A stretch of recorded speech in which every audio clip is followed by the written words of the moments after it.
ఎంత కష్టం వచ్చినా చచ్చిపోకుండా బతికి లోకానికి మార్గదర్శకుడు కావాలి. ఆత్మహత్య చేసుకోకూడదు. ఇన్ని కష్టాలైనా భరించి నిలబడు, ఏదో ఒకనాటికి నువ్వు అభ్యున్నతిని పొందుతావు. ఇది నిరూపణం చేసి లోకానికి మార్గదర్శనం చెయ్యాలి, కష్టాన్ని ఓర్చుకోవడం. అందుకే చూడండి, పాండవులు లక్క ఇంట్లో పెట్టి కాల్చేస్తే బయట పడిన తరువాత భిక్షాటన చేసైనా బతికారు, యజ్ఞోపవీతం ఉంది కాబట్టి. ఇంత కష్టం వచ్చింది, ఎందుకు ఈ బతుకని వాళ్ళు ఆత్మహత్య చేసుకోలేదు. మనకి శాస్త్రములన్నీ అవే మాట చెప్తాయి. కళ్యాణి బతగాదేయం లౌకికి ప్రతిభాతిమా ఏతి జీవంతి మానందో నరం వర్ష శతాదపి అంటుంది సీతమ్మ రామాయణంలో. 100 సంవత్సరములు ఆయుర్దాయంతో నిలబడినవాడు ఎన్ని కష్టములు పడనివ్వండి, చిట్ట చివరి క్షణంలోనైనా శుభవార్త వింటాడు. ఓర్పు అనేటటువంటిది అంత అవసరం జీవితంలో. కాబట్టి ఆత్మహత్య చేసుకోకూడదు. లోకమంతా ఎన్ని కష్టాలలో ఉన్నా తాను మార్గదర్శకుడై యజ్ఞోపవీతం ఉన్నవాడు కష్టాన్ని భరించి నిలబడి లోకానికి మార్గదర్శనం చేయించగలిగిన వాడై ఉండాలి. అంతేగాని కష్టం వచ్చిందని వాడే భగవంతుడిని వదిలేశాడు అనుకోండి, ఇంకా మిగిలిన వాళ్ళకి భగవంతుడిని అందించేవాడెవరు? సూర్య భగవానుని యందు ఎంతటి సౌలభ్యముతో కూడుకున్నటువంటి ఆరాధన ఉంటుంది అంటే, ఆయన కేవలము నమస్కారము చేత ప్రీతి పొందుతాడు. నమస్కారం అంటే ఒంటి చేత్తో చేసేటటువంటిది నమస్కారం కాదు. 2 చేతులు కలిపి మూర్ధన్య స్థానమును ఆ 2 చేతులకి కలిపి తాటించి ఆయన వంక తిరిగి వంగి నమస్కరించినంత మాత్రం చేత అనుగ్రహిస్తాడు. పైగా సూర్యోపాసన ఒక్కదాని యందే ఒక విశేషం ఉంది. మిగిలినటువంటి ఏ దేవతా స్వరూపానికైనా సరే భగవంతుడు ఆ పదార్థాన్ని స్వీకరించాలి అంటే ఒకే ఒక్క మార్గం ఉంటుంది. సనాతన ధర్మంలో వీరొక మార్గం లేదు. ఇతర విశ్వాసములకు సనాతన ధర్మమునకు అక్కడ ప్రధానమైనటువంటి భేదం. అగ్ని ప్రధానం చేసుకుని ఆరాధన చేస్తాం. హోమ ప్రక్రియ అని యజ్ఞయాగాది క్రతువులలో హోమకుండాన్ని పెట్టి అందులో స్వాహాకారంతో దేవతని పిలిచి హవిస్సునిస్తే హవ్యవాహనుడైనటువంటి అగ్నిహోత్రుడు పట్టుకెళ్లి హవిస్సుని దేవతలకిస్తే దేవతలు తింటారు. 2వ మార్గం నివేదన. నైవేద్యం చేస్తే ఆయన కన్ను విప్పి చూస్తాడంతే తప్ప ప్రీతి పొందుతాడు. దృష్టిపాతము చేత ప్రీతిని పొందుతాడు తప్ప కేవలము నైవేద్య మంత్రం చేత ఆయన స్వీకరిస్తాడా అంటే అలా చెప్పడం చాలా కష్టం. కానీ భక్తి విశేషమైనటువంటి స్థితిలో ఉందనుకోండి, అటువంటి వారు భక్తితో చేసినటువంటి నివేదనని మాత్రం పరమేశ్వరుడు స్వీకరించి తిన్నాడు అనడానికి ఎన్నో చోట్ల దృష్టాంతములు ఉన్నాయి. అందుకే నైవేద్య మంత్రం భక్తితో కూడుకుని ఉంటుంది. అందుకే మీరు మనసు చేత భావన చేయడమే ఎక్కువగా ఉంటుంది అందులో.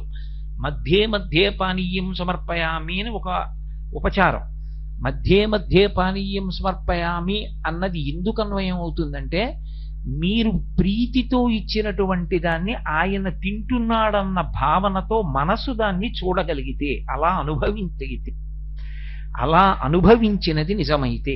అంటే నేను ఇది ఎంతవరకు మీతో ప్రస్తావన చేయవలసి ఉంటుందంటే, ఒక పాయసాన్ని తీసుకొచ్చి నేను ఒక బంగారు పాత్రలో పోసి పరదేవతకి నివేదన చేశాను అనుకోండి, అమ్మవారు దాన్ని తాగుతోంది అని నేను భావన చేసినప్పుడు ఆ పాత్ర కింద నుండి నాకు ఆవిడ కింది పెదివి కనపడాలి. నేను మంచినీళ్లు తాగుతున్నాను అనుకోండి, నా కింది పెదివి కనపడుతుందా కనపడదా? పై పెదవి కనపడదు, కింది పెదివి కనపడుతుంది గ్లాసు కింద నుంచి. అలా భావన చేసి ఆవిడ గుటక వేసినప్పుడు కంఠంలో కదులుతున్నటువంటి కదలికలను కూడా దర్శనం చేసి స్వతంత్రంగా త్యాగరాజస్వామి కీర్తన చేస్తారు వడ్డన గురించి. అమ్మా అమ్మ అంత తొందరగా తాగకు, వెక్కిళ్ళు వస్తాయి, ఒక్కసారి ఆగు, కాసిని మంచినీళ్ళు తాగు మధ్యలో అని మధ్యే మధ్యే పానీయం సమర్పయామి అంటే ఆవిడ పాయస పాత్ర పక్కన పెట్టి మళ్ళీ కాసిని మంచినీళ్లు తాగిందని భావన చేసి మళ్ళీ ఆవిడ పాయస పాత్ర పట్టుకుని తాగుతోందని అనుభవించగలిగిన హృదయం ఉంటే ఆమె స్వీకరించవచ్చు. అలా కొందరు పెట్టిన నైవేద్యాల్ని పరమేశ్వరుడు స్వీకరించాడు. తాడేపల్లి రాఘవనారాయణ శాస్త్రి గారు లాంటి మహాత్ములు పెట్టిన నైవేద్యాలు ఈశ్వరుడు స్వీకరించి పాయసపాత్ర మీద చెయ్యుంచింది కూడా అమ్మవారు. కాబట్టి నైవేద్యం చేత స్వయంగా భగవానుడు వచ్చి చెయ్యి వేసి స్వీకరిస్తాడు అని అందరి విషయంలోనూ నిర్ధారించడం కష్టం. అందుకే భాగవతంలో కూడా ఆయన నాకు ఏది ఇవ్వండి దానితో సంబంధం కాదు, దళమైన పుష్పమైనను ఫలమైనను సలిలమైన బాయని భక్తిని కొలచిన జనులర్పించిన ఎలమిన్ రుచిరాన్నముగా ఎనుభుజింతున్నంటాడు. కొలచిన జనులర్పించిన పరమభక్తితో ఇచ్చిన వాళ్ళు ఎవరైనా ఉంటే నేను తింటాను. గీతలో కూడా అదే అంటాడు, పత్రం పుష్పం ఫలం తోయం యోమే భక్త్యా ప్రయచ్చతి. అంత భక్తితో ఇచ్చావా తింటాను, అంత భక్తితో ఇచ్చినది కాదా ఆయన దాన్ని స్వీకరిస్తాడని నమ్మకం ఉండదు. ఒక్క సూర్య భగవానుడి విషయంలో మాత్రం ఒక విశేషం. ఏమిటా విశేషం అంటే మా గురువు గారు తరచుగా చెప్తూ ఉంటారు దాన్ని. భగవంతుడికి బాలభాస్కరుడి యొక్క కిరణములు పడుతున్నప్పుడు మీరు పాయసాన్నం వండి ఆయన ఎదురుగుండా పెట్టి ఆయనకి నైవేద్యం పెట్టారనుకోండి, ఆయన కిరణ స్పర్శ, కిరణములంటే కరములు, కరములంటే చేతులు అని అర్థం, ఆయన కిరణములు ప్రసారమవుతాయి. ఆయన కిరణములు ప్రసారమై పాయస పాత్రలోని పాయసాన్ని స్పృశిస్తాయి. చాలా ఇబ్బంది కలిగినటువంటి రోజుల్లో మా గురువు గారు పాయసాన్నాన్ని అలా నివేదన చేసి ఇచ్చి ఇబ్బందులు తగ్గించినటువంటి సందర్భాలు ఉన్నాయి. ఆయన కిరణములు ప్రత్యక్షంగా ఆయన చేతులు వెళ్ళి పాయసం మీద పడతాయి. మిగిలినటువంటి సమయాల్లో అలా పడడాన్ని గమనించగలరా అంటే అది భావము యొక్క పరిపుష్టత చేత ఉంటుంది. సూర్యకిరణముల యొక్క స్పర్శ మీరేం పెద్ద కష్టపడిపోయి కళ్ళు మూసుకుని చూడక్కర్లేదు, మీకు ఎదురుగుండా భగవానుడు దర్శనం అవుతూ ఉంటాడు. మిగిలిన చోట్ల భావనామాత్ర సంతుష్టాయై నమః, మీకు భావన ఉండాలి. సూర్యుని యందు ప్రత్యక్షంగా కనపడుతూ ఉంటాడు. అసవ్యోసతి నీలగ్రీవో విలోహిత ఉతైనం గోపా అదృశన్ను దృశన్ను దహార్య అంటుంది యజుర్వేదం. ప్రాతకాలమునందు ఉండేటటువంటి సంధ్యాకాలంలో అరుణారుణ కాంతులతో ఆకాశంలో ఎవరికి కనపడతాడు అంటే ప్రజ్ఞాపాతవములు, పాండితీ ప్రకర్ష, పరమభక్తి ఉన్న వాళ్ళకి కాదు, కేవలముగా ఏమీ తెలియకపోయినటువంటి ఆజ్ఞైనటువంటి గోపకాంతలు తమ తల మీద నీటి కడవ పెట్టుకుని పొద్దున్నే తలకడిగితే మొలకడగడం చేతకాక, మొలకడిగితే తలకడగడం చేతకాక, స్నానం కూడా చెయ్యకుండా చెరువులోని నీళ్లు కుండలో పట్టి తల మీద పెట్టుకుని నడిచి వెళ్ళిపోయేటటువంటి అమాయకులైనటువంటి కాంతలు కూడా ఆ సమయంలో భగవానుణ్ణి దర్శనం చెయ్యవచ్చు. అంత తేలికగా మాంసనేత్రానికి దొరికే ఏకైక భగవత్ స్వరూపం భాస్కర స్వరూపం ఒక్కటే. పైగా అది ఒక దేవతా స్వరూపం కాదు, అది పరబ్రహ్మస్వరూపం. పరబ్రహ్మస్వరూపమైన కారణం చేత ఆయనే సృష్టికర్త, ఆయనే స్థితికర్త, ఆయనే ప్రళయకర్త. అందుకే ఆదిత్య హృదయంలో వాల్మీకి మహర్షి ఆయనని నమక చమకాలు కూడా మధ్యలో పెట్టి స్తోత్రం చేశారు. సరే, 4 రోజుల ఉపన్యాసాల్లో ఎక్కడో నేను ఆదిత్య హృదయం గురించి ప్రస్తావన చేస్తాను. కాబట్టి తన కరస్పర్శ చేత, కిరణస్పర్శ చేత మీరు ఇచ్చినటువంటి నివేదనని ఆయన ముట్టుకుంటాడు. ఆ ముట్టుకున్న ప్రసాదం ఏదుందో ఆ ప్రసాదాన్ని స్వీకరించడం అనుగ్రహానికి కారణమవుతుంది. అందుకే ప్రదక్షిణం చేసి నమస్కారం చేసినప్పుడు వెంటనే ఫలితాన్ని ఇచ్చేటటువంటి దేవతా స్వరూపములుగా చెప్పబడేటటువంటివి 2 ఉన్నాయి. ఒకటి హనుమ. ఆ హనుమ సూర్యనారాయణమూర్తి యొక్క శిష్యులు. 2వ వారు సూర్యుడు. కానీ సూర్యుడికి ప్రదక్షిణ ఎలా చేస్తాం అంటే సూర్య దేవాలయం అందుకొచ్చింది. సూర్య దేవాలయం ప్రధానంగా దేనికి అంటే ప్రదక్షిణం చేయడం కోసం. కోణార్క సూర్య దేవాలయానికి ప్రదక్షిణం చేసి నమస్కారం చేసి గుండె జబ్బుల నుంచి, కుష్ఠవ్యాధి నుంచి విముక్తులైనటువంటి వారు ఎందరో ఉన్నారు. అంత ఉత్తరక్షణం అనుగ్రహించి ఆరోగ్యం ఇవ్వగలిగినటువంటి భాస్కర స్వరూపం ఏది ఉన్నదో ఆ భాస్కర స్వరూపానికి అంత విశేషమైనటువంటి ప్రాధాన్యతని ఉపాసన క్రమంలో కల్పించారు. భగవంతుడు భగవంతుడు అని ఎన్నో గ్రంథాలు చదివి ఎంతో పరిశ్రమ చేసే కన్నా అసలు మాంసనేత్రానికి దొరికేటటువంటి ప్రత్యక్ష భగవానుడైనటువంటి ఆ సూర్యనారాయణమూర్తి దర్శనం చేయడం ఎంత తేలికైనటువంటి విషయం. అసలు ఒక మనుష్యుడు తన జన్మ ప్రయోజనాన్ని పోగొట్టుకుంటున్నాడు అని చెప్పవలసిన అవసరం ఏదైనా ఉంటే ప్రాతకాలంలోనూ పశ్చిమాద్రిని చేరిపోయినటువంటి సూర్యబింబాన్ని దర్శనం చెయ్యకుండా గడిపేసేటటువంటి వాడెవడుంటాడో వాడు మాత్రమే శాస్త్రం దృష్టిలో అయితే కృతఘ్నుడు. దేని చేత కృతఘ్నుడు అంటే భగవానుడే స్వయంగా వినువీధిలోకి వచ్చి నిలబడిన లేచి ఆయన వంక తిరిగి ఒక్క నమస్కారం చెయ్యలేకపోయిన వాడెవడో వాడు కృతఘ్నుడు. ఆ కృతఘ్నుణ్ణి ఆయన క్షమించలేడు. అందుకే కృతఘ్నఘ్నాయ దేవాయ జ్యోతిషాం పతయే నమః అంటుంది ఆదిత్య హృదయం. అంతటి గొప్ప స్వరూపమైనటువంటి ఆ సూర్య బింబం ఉదయించేటటువంటి స్థితి, ఆయన ఉదయించేటటువంటి దిక్కుని చతుర్ముఖ బ్రహ్మగారు మొట్టమొదట సృష్టి చేసేట. 4 దిక్కులను సృష్టి చేస్తారు. ఎందుకంటే దిక్కు అనేటటువంటి దానికి ఉపాసనా క్రమమునందు చాలా ప్రాధాన్యత ఉంటుంది. నేను ఏదో ఊరు వెళ్ళాను అనుకోండి ఉపన్యాసాలకి, ఏ తెల్లవారుజామున 3 గంటలకు రైలు దిగాను అనుకోండి, నాకు ఇచ్చిన విడిదిలోకి వెళ్ళిపోయే ముందు నేను వెయ్యవలసిన మొదటి ప్రశ్న ఏమిటంటే, అయ్యా తూర్పు పెట్టండి అని అడగాలి. ఎందుకంటే దిగ్భ్రాంతి అంటారు. దిగ్భ్రాంతి అంటే దిక్కులు తెలియకుండుట. దిక్కు తెలియకపోవడం ఎంత పండితుడికైనా ఉంటుంది. ఎందుకని అంటే వాళ్ళ ఊళ్ళో వాడింట్లో వాడి పూజా మందిరంలో వాడికి తూర్పు పెట్టో తెలుస్తుంది. ఇంకో ఊరు వస్తే తూర్పు పెట్టో ఎలా తెలుస్తుంది? తెలియదు. కానీ మొదటి నమస్కారం ఎటువైపుకి అంటే తూర్పు దిక్కుకే మొదటి నమస్కారం ప్రారంభం.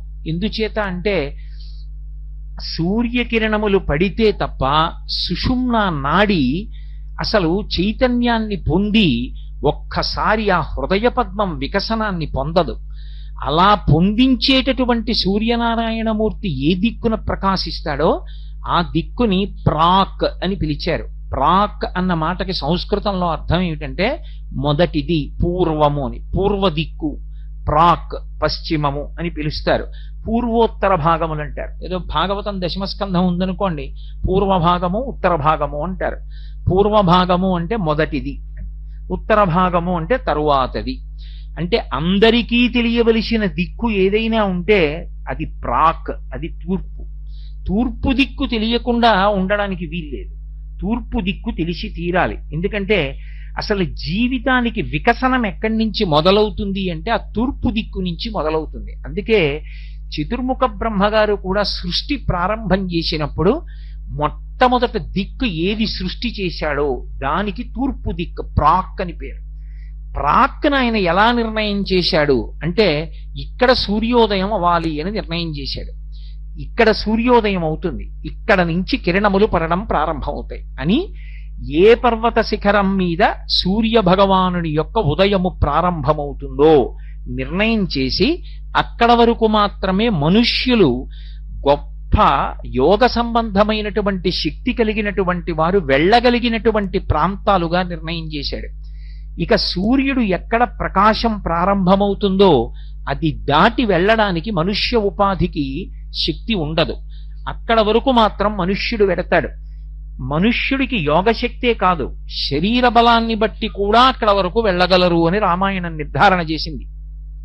కిష్కింధకాండలో శ్రీరామాయణంలో ఆ దిక్కుకు ఎలా వెళ్ళాలి అన్నది చెప్తాడు సుగ్రీవుడు. సూర్యోదయం ఎక్కడవుతోందో చెప్తాడు. చెప్తున్నప్పుడు కిష్కింధలో బయలుదేరితే ఆ వానరుణ్ణి పిలిచి ఆయనతో అంటాడు, నువ్వు 1,00,000 మంది వానరులతో కలిసి బయలుదేరవలసి ఉంటుంది. తూర్పు దిక్కున సూర్యుడు ఎక్కడ ఉదయిస్తాడో అక్కడ వరకు మాత్రమే మనుష్య శరీరములు కాని ఇతర శరీరములు కాని వెడతాయి. దాటితే ఇక దేవతలే, ఎవరు వెళ్ళలేరు. అది ఎక్కడ ఉన్నదో ఆ శిఖరం నేను చెప్తాను చూడని ప్రారంభం చేస్తాడు. కిష్కింధ దాటిన తరువాత గంగానది, గంగానది దాటితే సరయు, సరయు దాటితే కౌశికి, కౌశికి దాటితే యమున, యమున దాటితే సరస్వతి, సరస్వతి దాటిపోతే సింధు నది. ఈ నదులన్నీ దాటి వెళ్ళిపోయిన తర్వాత యామున పర్వతం వస్తుంది. ఆ యామున పర్వతం దాటి వెళ్ళిపోయిన తరువాత మహీనది, మహీనదిని కూడా దాటి వెళ్ళిపోతే కాలమహీనది అనబడేటటువంటి ఇంకొక నది వస్తుంది. ఆ కాలమహీనదిని కూడా దాటిపోతే కురు, పాంచాల, కాశీ, మజ్జి, అల్ల, మగధ, వత్స, మచ్చ, చేది, అవంతి, గాంధార, కాంభోజ, సౌరాష్ట్ర, ఆశ్మక అనబడేటటువంటి రాజ్యాలు.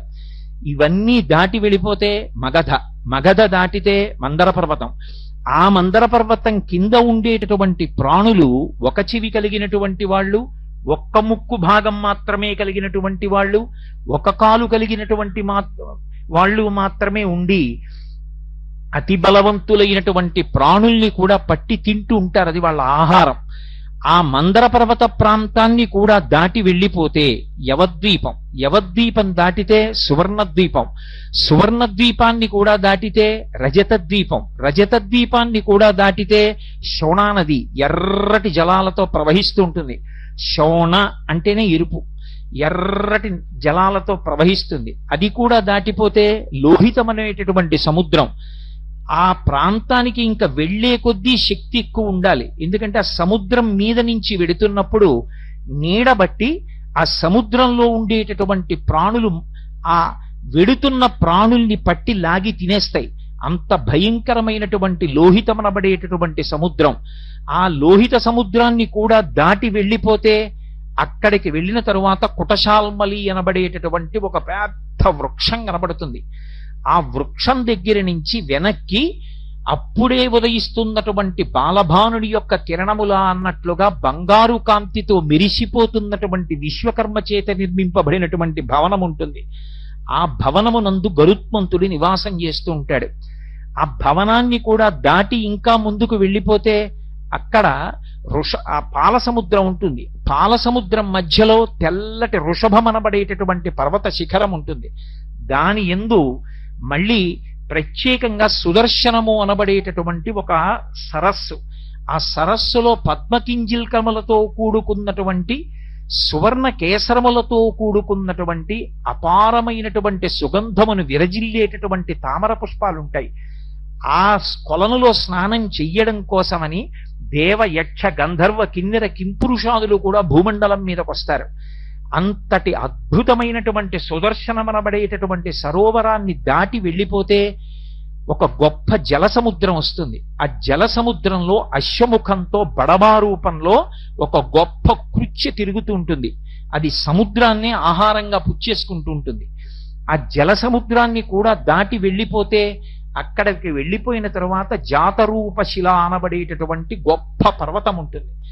ఆ పర్వతానికి ఉండేటటువంటి శిఖరం మీద మహానుభావుడైనటువంటి ఆదిశేషుడు 1000 పడగలతోటి 1000 తలలతో నల్లటి వస్త్రములను కట్టుకుని తపస్సు చేస్తూ కూర్చుని ఉంటాడు.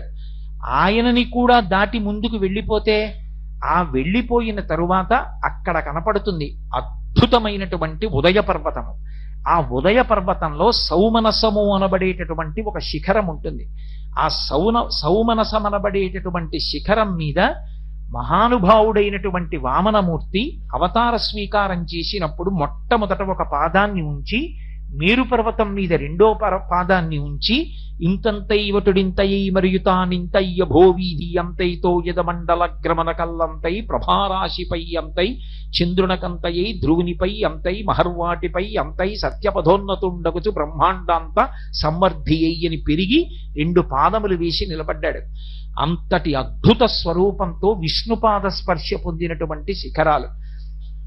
అయం సుదర్శనో ద్వీప పురో యస్య ప్రకాశతే యస్మిన్ తేజశ్చ చక్షుశ్చ సర్వప్రాణిభృతామపి అంటారు మహర్షి.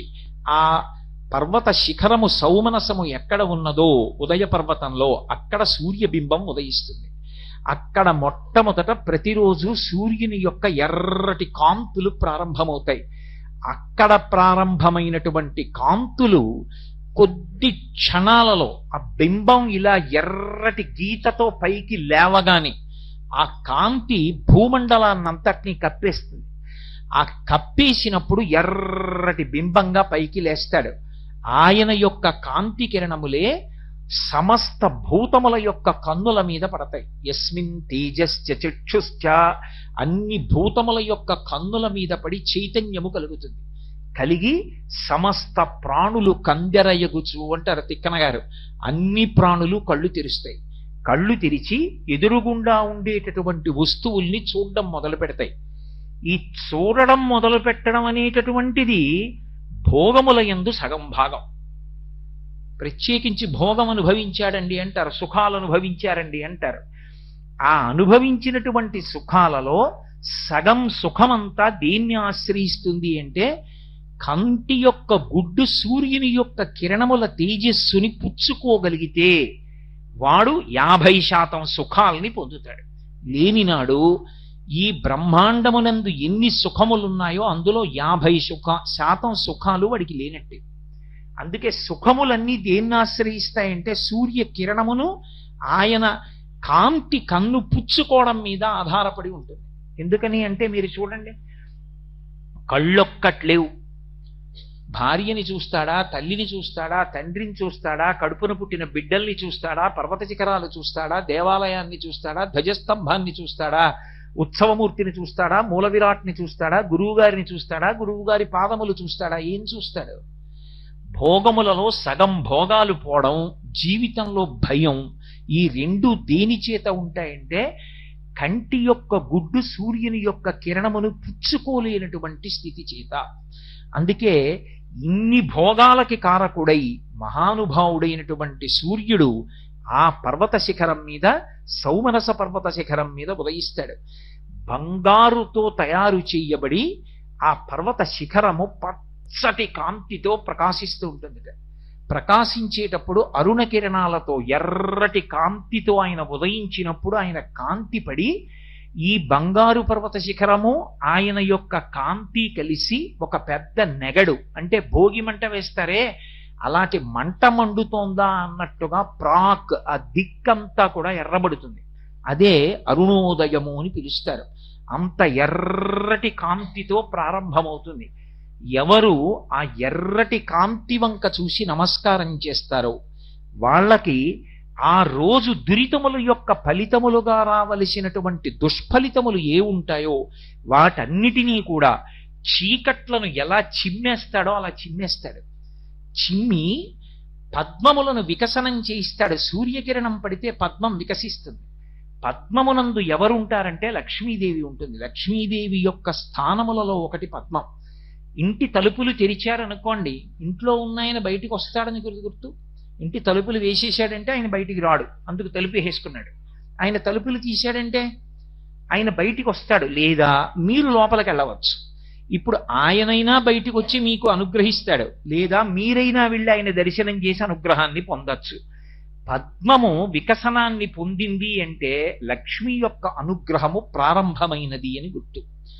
లక్ష్మీ కటాక్షమును కల్పింపగలిగిన వాడెవరు అంటే సూర్యనారాయణమూర్తి ఒక్కడే. అందుకే ఆయన ఉదయిస్తున్నప్పుడు ఆ అరుణారుణ కాంతుల వంక ఎవడు చూస్తాడో, ఎవడు చూసి దర్శనం చేస్తాడో, ఎవడు నమస్కరిస్తాడో వాళ్ళకి విశేషమైనటువంటి అనుగ్రహం. ఒకటి, దురితము యొక్క ఫలితము తొలగదోయబడుతుంది. అంటే గత జన్మలలో చేసుకున్న పాపము యొక్క ఫలితము ఇవాళ రావలసి ఉందనుకోండి, అది తొలగిపోవడానికి కారణం ఏది అంటే సూర్యనారాయణమూర్తికి చేసేటటువంటి నమస్కారం. ప్రత్యక్షమైన భగవానుడు, ఎక్కడికి వెళ్ళక్కర్లేదు, మన ఇంట్లో మనం నిలబడి నమస్కారం చేసేయచ్చు. రెండవది, ఆయన లక్ష్మీ కటాక్షాన్ని ప్రసరింపచేస్తాడు. ఏ దురితము ఉన్నదో దాన్ని పోగొట్టడమే కాదు, దాని స్థానంలో ఐశ్వర్యాన్ని తీసుకొచ్చి నింపుతాడు. అందుకే యోగము క్షేమము అంటారు. ఈ రెండు ఈశ్వరుడు ఇస్తాడు. క్షేమము అంటే ఉన్నది ఉండుట, ఏది ఉండాలో అవన్నీ ఉండాలి. అందుకే పూర్వం ఉత్తరం రాస్తే క్షేమం అని రాసేవారు. అంటే అవతలవాడు చదువుకుని ఉద్వేగపడక్కర్లేదు, ఏవేవి ఉండడం వల్ల నేను సంతోషంగా ఉంటానని నువ్వు అనుకుంటున్నావో అవన్నీ ఉన్నాయి, ఏవీ జారిపోలేదు.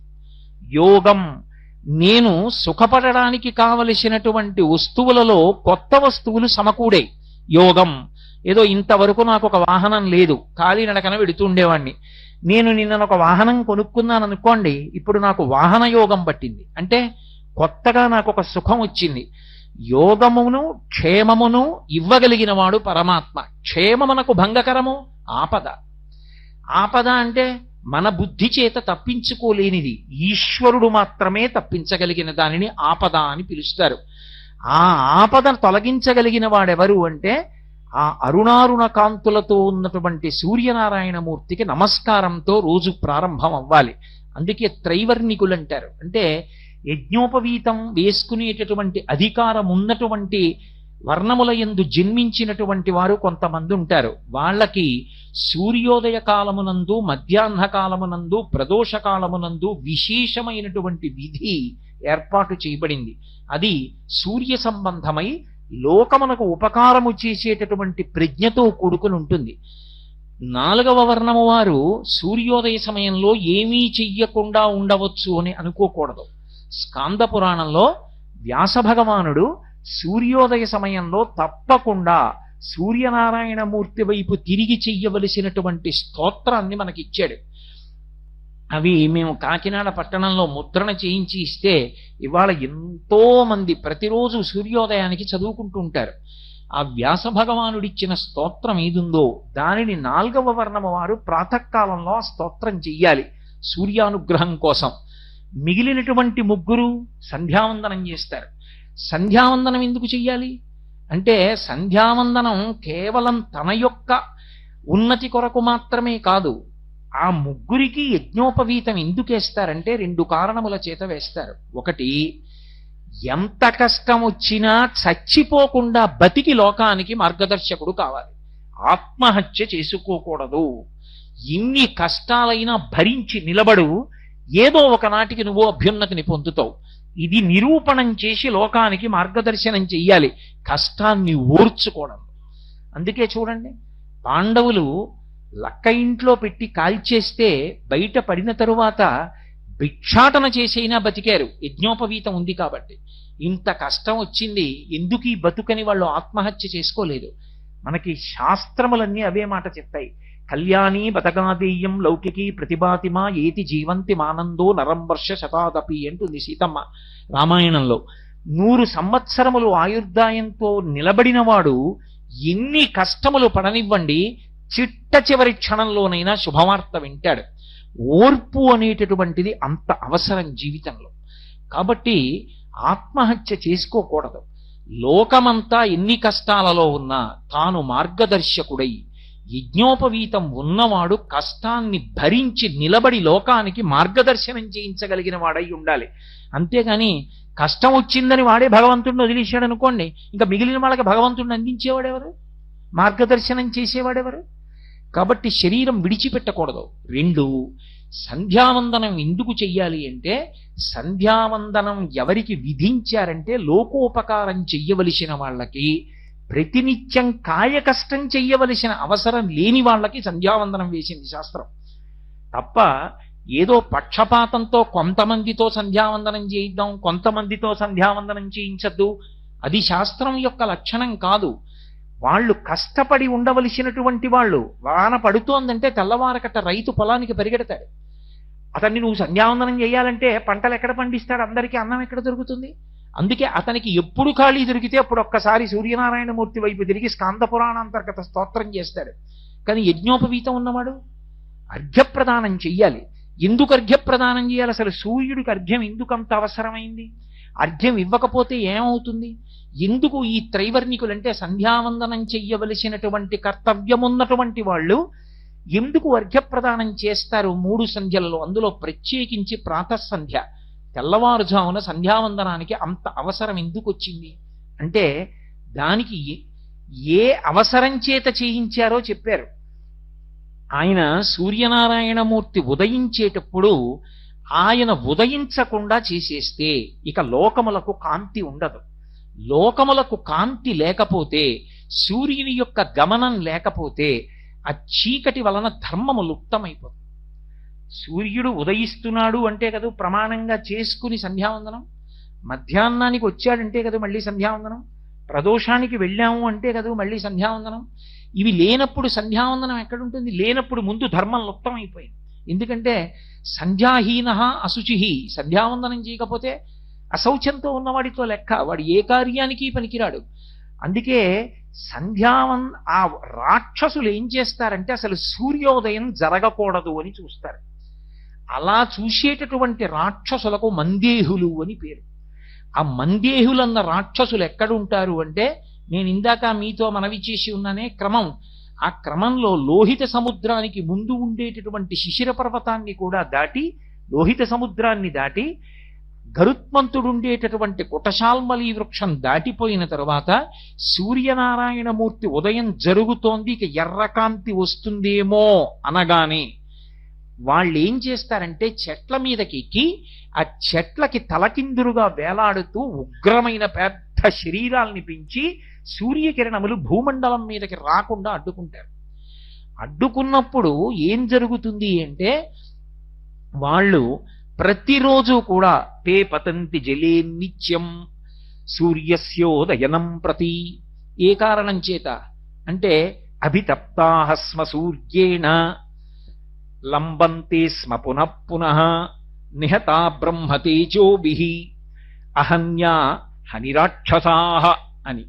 వాళ్ళు అలా చెట్లకి తలకిందులుగా వేలాడుతూ సూర్యబింబానికి అడ్డొచ్చి ఇక సూర్యుని యొక్క కిరణములు పడకుండా ఆపేటటువంటి సమయంలో సూర్యుడు ఉగ్రమైన స్వరూపాన్ని పొందుతాడు. ఒకసారి నా కర్తవ్యతానిష్టకి నా కారుణ్యానికి ఎదురొస్తున్నారు, మీరు నన్ను ఉదయించకుండా అడ్డుకుంటున్నారని చూస్తాడు.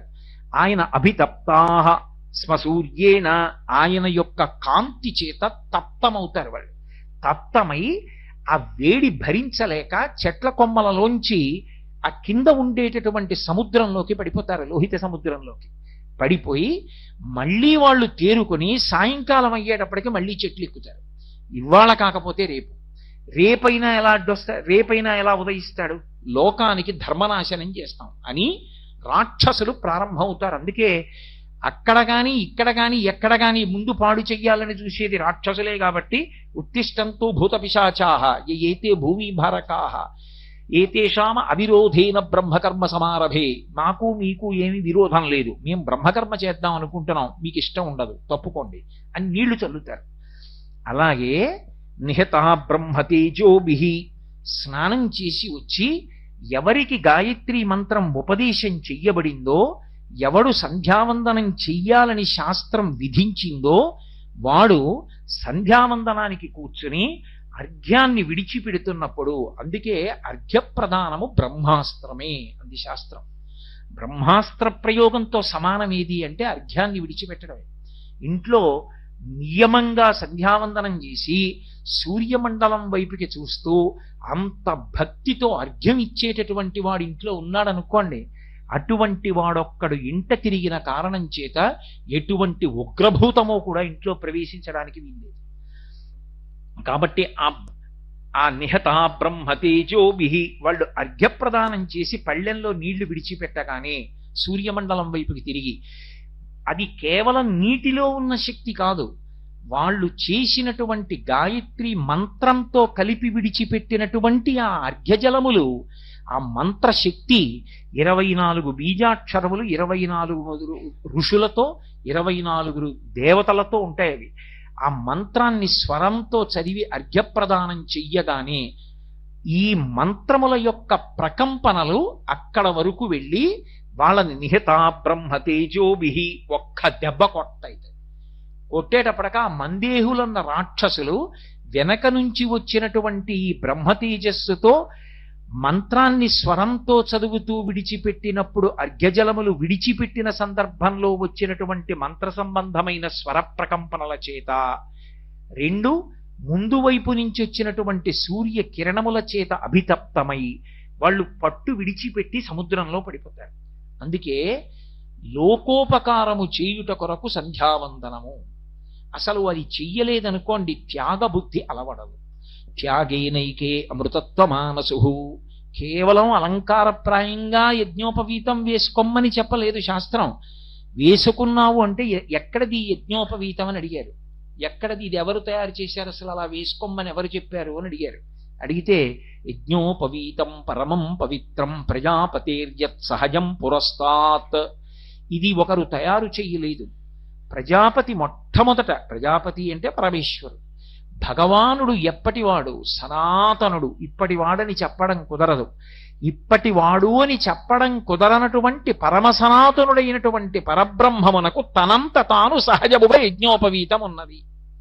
అది ఎవరు సృజించారు అంటే ఈశ్వరుడు ఎంతటి సనాతనుడో యజ్ఞోపవీతం అంతటి సనాతనము. అంత గొప్పదైన యజ్ఞోపవీతాన్ని వేసుకోవడానికి అధికారం తండ్రి కల్పించి ఉపనయనం చేస్తే ఆ యజ్ఞోపవీతం విడిచిపెట్టి తిరిగిన వాడి కన్నా నీచుడు లోకంలో ఇంకొకడు. కాబట్టి సూర్యోదయం అనేటటువంటి దాని వెనక అంత విశేషం నడుస్తుంది.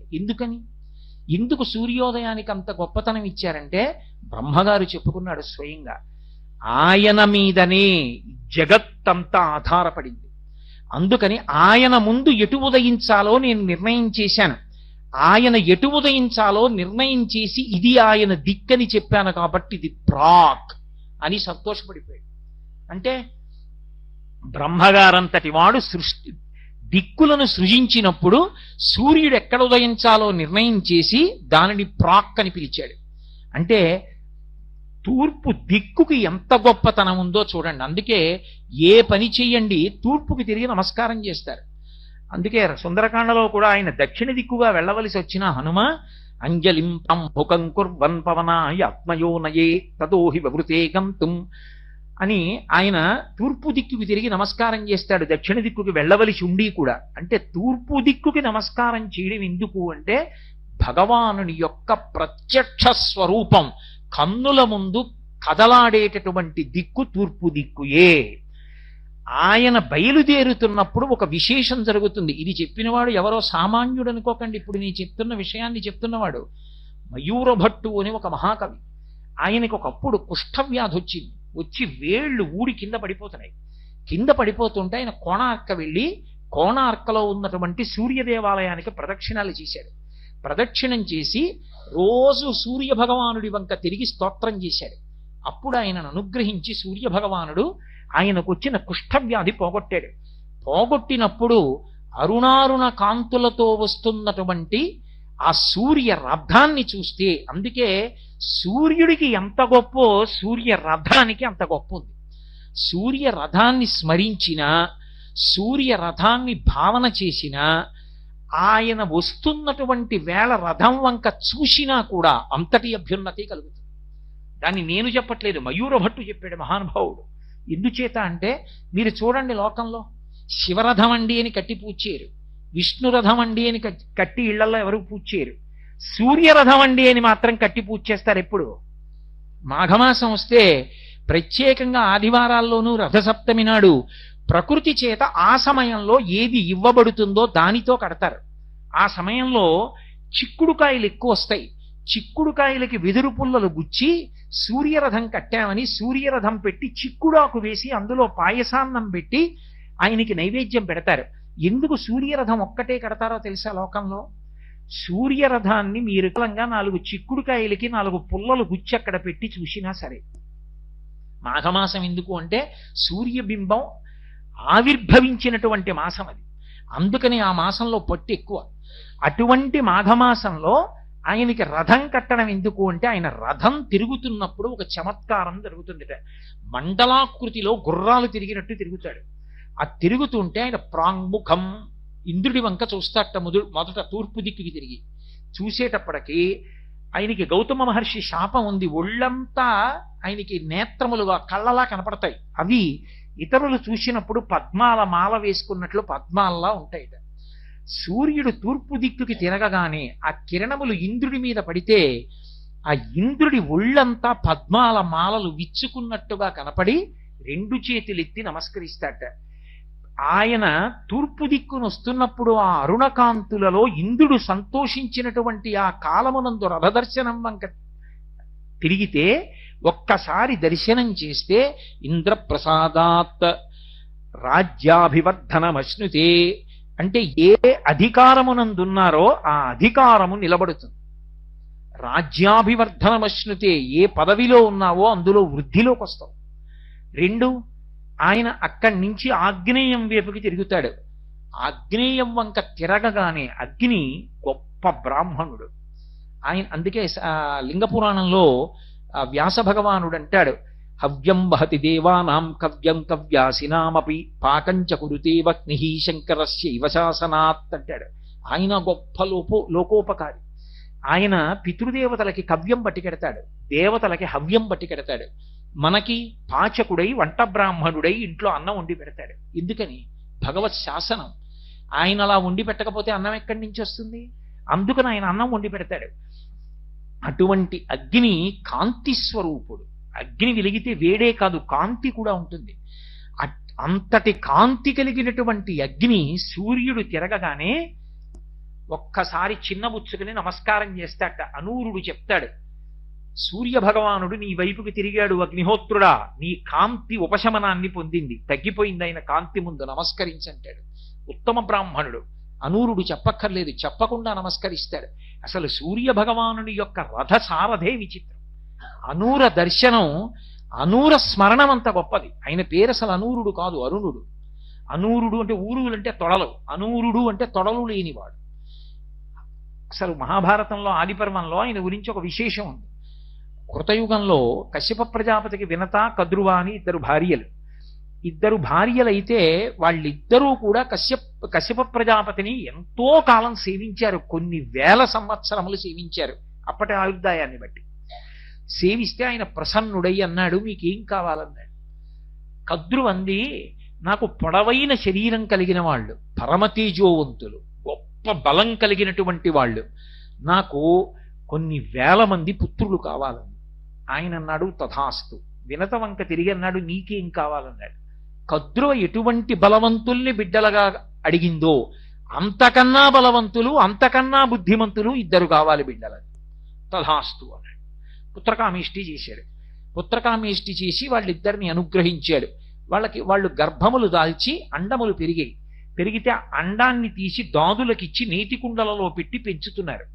పెంచుతుంటే ఒక 500 సంవత్సరములు అయిపోయిన తర్వాత కద్రువ తాచినటువంటి నీటి కుండలలోంచి వాసుకి, తక్షకుడు, శేషుడు మొదలైనటువంటి మహాసర్పములు బయటికి వచ్చాయి. వినతకి బాధ కలిగింది. ఆవిడికి బిడ్డలు పుట్టేశారు, నేను దాచినటువంటి 2 గుడ్లు అలాగే ఉండిపోయాయని తొందరపడిపోయి చూద్దామని పుల్ల పెట్టి ఒక గుడ్డు బద్దల కొట్టి కొద్దిగా పెంకు ఇచ్చుకునేటట్టుగా చేసి కిలికి చూసింది. అందులోంచి ఇంకా తొడలు ఏర్పడినటువంటి వాడు, ఊర్ధ్వ శరీరము మాత్రమే ఏర్పడినటువంటి మహాతేజోవంతుడు పైకొచ్చాడు. గర్భస్థమైనటువంటి శిశువు పూర్తిగా ఏర్పడకుండానే బయటికి వచ్చేటట్టుగా ప్రవర్తించడం ఎంతటి దోషమో, అది ఎన్ని జన్మలు కట్టి కుడిపేస్తుందో, ఎంత తల్లి అయినా సరే ఆడదాన్ని. ఆ పాపం పోయేటట్టుగా చూడడానికి ఆయన అన్నాడు, అమ్మా నువ్వు చాలా తప్పు చేశావు. నేను పూర్తిగా ఏర్పడక ముందే గుడ్డు యొక్క పెంకు భాగాన్ని పుల్లతో కెలికి నేను పైకొచ్చేట్టు చేశావు. ఈ పాపానికి ఫలితం అనుభవించేస్తావు. నువ్వు కొంతకాలం కద్రువకి దాస్యం చెయ్యవలసి ఉంటుంది. ఇప్పటికైనా తొందరపడి 2వ గుడ్డుని చిదమకు, అందులోంచి మహాతేజోవంతుడైనటువంటి వాడు పైకొస్తాడు, వాడు నీ దాస్య విముక్తికి కారణమవుతాడు. అమ్మా నేను సూర్య భగవానుడికి రథసారథిగా వెళ్ళిపోతున్నానని వెళ్ళిపోయాడు. ముందు పుట్టినవాడు కదూ అనూరుడు, అరుణుడు. ఆయన పేరు ఎర్రటి కాంతితో ఉంటాడు, అందుకని అరుణుడు అని పిలిచారు. అరుణుడు సూర్యుడికి రథసారథిగా వెళ్ళిపోయాడు. ముందు పుట్టినటువంటి అరుణుడు వెనక పుట్టిన గరుత్మంతుని కన్నా శ్రేష్ఠుడు, చాలా గొప్పవాడు. గరుత్మంతుడు విష్ణువు యొక్క వాహనం. ఆతత పక్షమారుత ప్రజకంపిత ఘూర్ణితాచల వ్రాత మహర్ణ ఉండు అంటాడు అన్నయ్య గారి భారతంలో. ఆయన రెక్కలు అల్లార్చి వస్తుంటే వేదనాదములు వినపడుతుంటే అందులోంచి అలా వస్తాడు.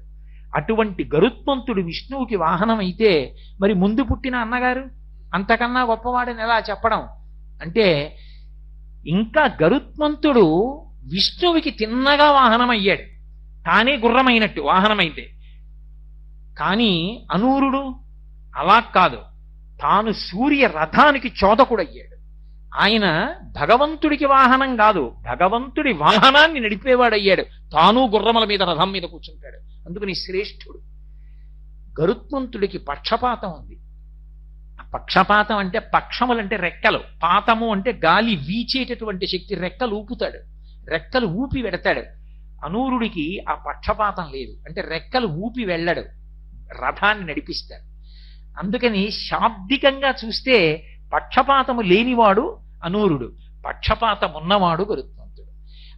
అందుచేత ముందు పుట్టినటువంటి అనూరుడు గరుత్మంతుని కన్నా శ్రేష్ఠుడు, పెద్దరికాన్ని వహించాడు.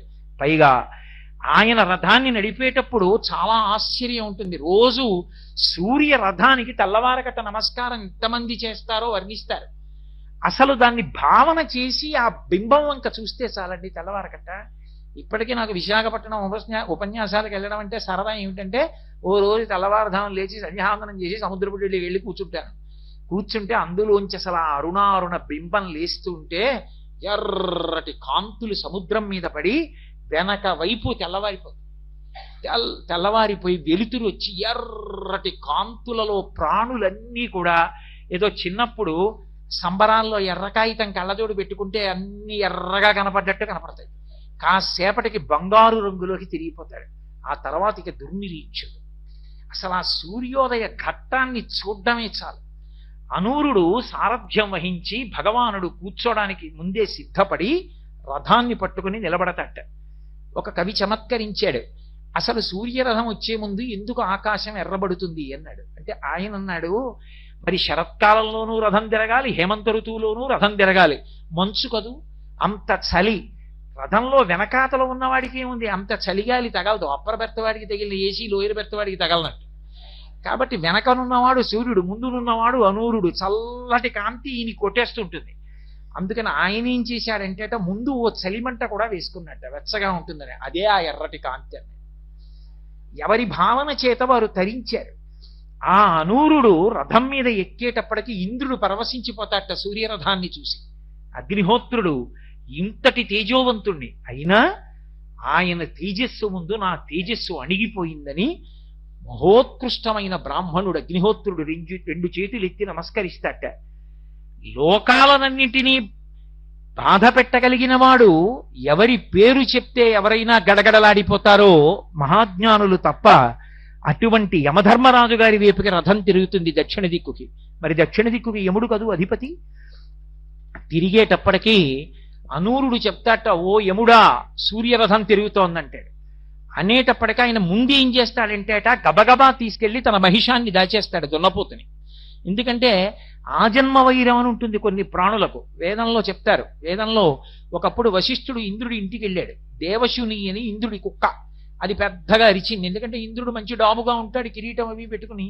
పాపం వశిష్ఠుడు గడ్డాలవి పెంచుకున్నాడు బ్రహ్మతేజస్సుతో. ఆయన్ని చూసి అరిచింది. అరిస్తే ఆయన శునక సూక్తం చదివాడు వేదంలో. ఓ శునకమా నీ గొప్పతనం ఇటువంటిది అని చదివి అందులో ఓ మాట చెప్తాడు, ఆగర్భ వైరం, పుట్టుకతో కారణం లేకుండా వైరం నీకు పందితో ఉందంటాడు. ఈశ్వరుడు అలా పెట్టాడు. ఆగర్భ వైరం అని ఉంటుంది తిరియక్కుల యందు, వెన్నుపాము అడ్డంగా ఉండే ప్రాణుల్లో. మనుష్యులకు అలా ఉండకూడదు. అలా ఉంటే వాడు మనుష్యుడు కాడు, మనుష్య రూపంలో ఉన్న రాక్షసుడు. అలా వైరం కడుపులో పెట్టుకుని పైకి ప్రేమగా తిరిగేవాడు. కాబట్టి అటువంటి శునక సూక్తంలో కుక్క వైభవం చెప్పి వశిష్ఠుడు అంటాడు, ఈ శునక సూక్తం ఎవరు చదువుతారో వాళ్ళని కుక్కలు కరవవు అంటాడు. అలా మహిషానికి గుర్రానికి పడదు. ఎక్కడైనా దున్నపోతూ గుర్రం ఉన్నాయనుకోండి, ఒకదాంతో ఒకటి కలియబడతాయి. అందుకే సూర్యరథం దక్షిణ దిక్కుకి తిరుగుతుంటే యమధర్మరాజుకి పరాకు చెప్తారట. యమధర్మరాజుకి తండ్రి సూర్య భగవానుడు కాబట్టి నీ తండ్రి సూర్యుడి యొక్క రథం తిరుగుతోంది, నీ మహిషాన్ని దాచంటారు. ఆయన గుర్రాలతో కలియబడుతుందేమో అని తన మహిషాన్ని దాచేస్తాట. ఇంతటి యమధర్మరాజు తన తండ్రి సూర్య భగవానుడి యొక్క రథం తిరుగుతోందని రెండు చేతులెత్తి నమస్కరించి నిలబడతాట. పశ్చిమ దిక్కుకి తిరుగుతుంటుంది రథం, నైరుతి వైపుకి తిరుగుతుంది. తిరుగుతుంటే నైరుతికి రాక్షసులు అధిపతి. మీ అదృష్టం ఇవాళ మిమ్మల్ని సూర్యుడు చూస్తున్నాడు అనేటప్పటికీ రాక్షసులందరూ రెండు చేతులెత్తి నమస్కారం చేస్తారట. పశ్చిమ దిక్కుకి తిరుగుతుంది. ఎవరైనా ఒక చక్రవర్తికి కానీ మహారాజుకు కానీ సేవ చెయ్యాలి అంటే ఆయనకి ఏం చేస్తాం, ఏముండదు. అందుకే కడవలతో నీళ్లు తెచ్చి ఆయన గుర్రాలు తడుపుతారు. మీరు రామాయణం చదివితే కనపడుతుంది. గుర్రాలకి నీళ్లు పోసి తడిపితే వాటికి మంచి శక్తి వస్తుంది, ఉత్సాహం పుంజుకుంటాయి నీళ్లు పెట్టినా కూడా. అందుకని పశ్చిమ దిక్కుకి తిరుగుతూ అనూరుడు చెప్తాట, సూర్యరథం తిరుగుతోంది.